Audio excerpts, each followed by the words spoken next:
name is Brianna Farmer, and today I'm going to speak on the topic of vegetarianism.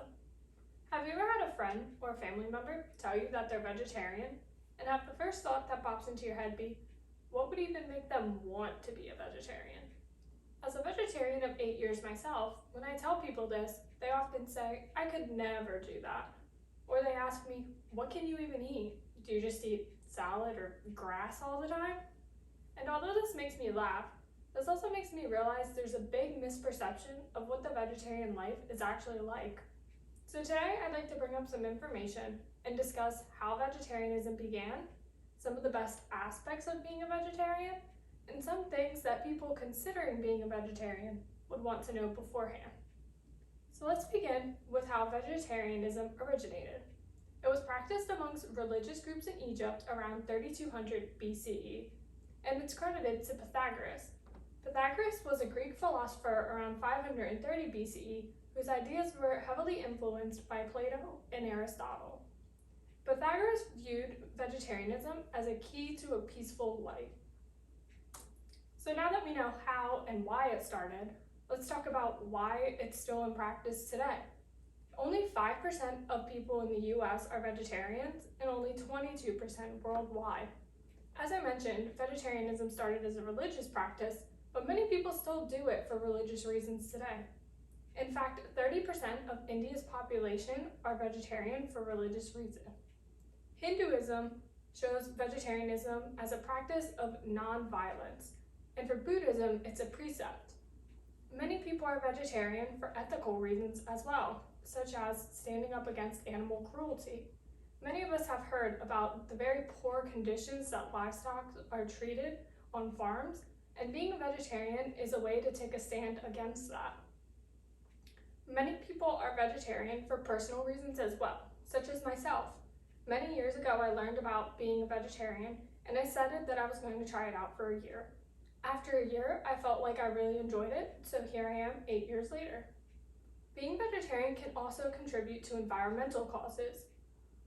Being vegetarian can help slow global warming, slow climate change, and help reduce pollution.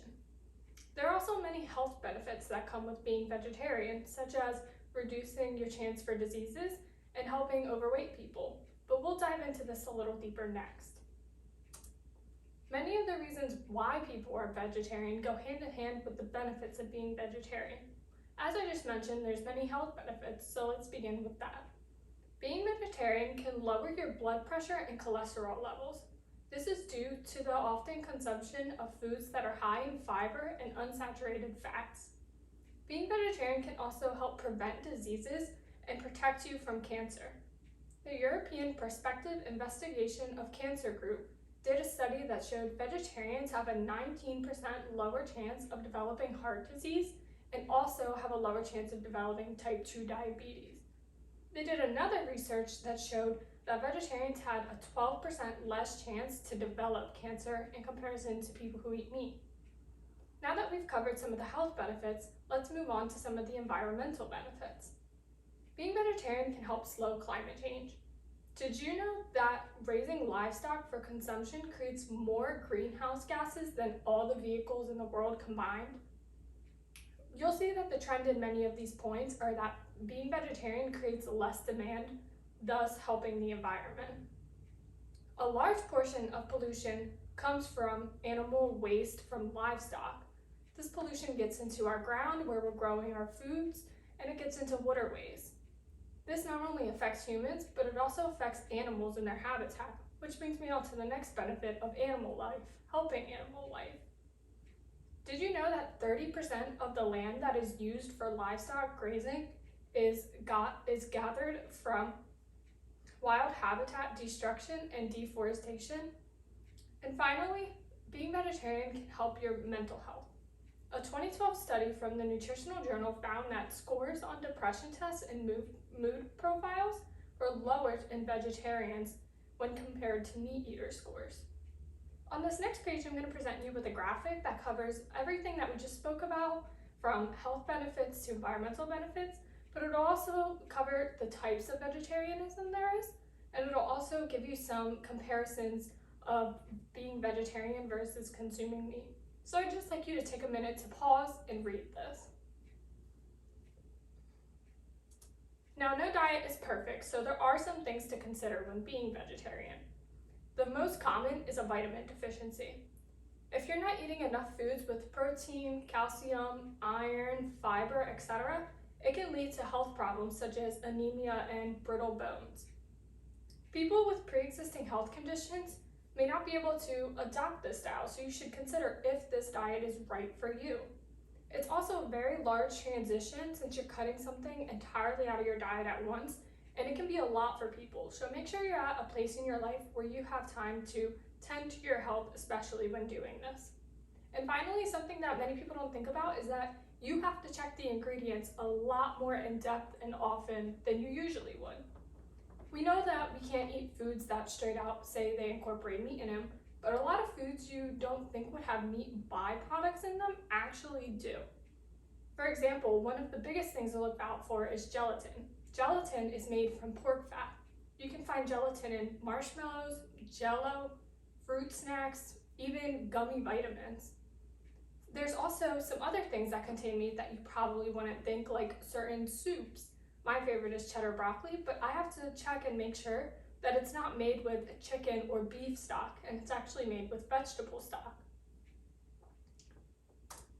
So there are a bunch of ways that you can maintain a healthy balance when cutting something substantial like meat out of your diet. I just mentioned that vitamin deficiency is very common in vegetarians, so it's easy to get vitamin level testing. When you get your physical or your checkup every year, just ask to get your vitamins level tested as well.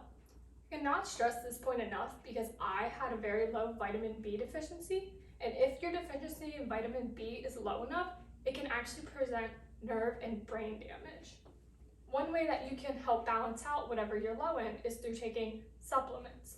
You can get your supplements at any pharmacy, grocery store. They're not very expensive, and when you take your vitamins in the morning, just incorporate them in there with it. As well, it's important to incorporate foods that are high in iron and calcium, such as dairy products or spinach, into your everyday eating.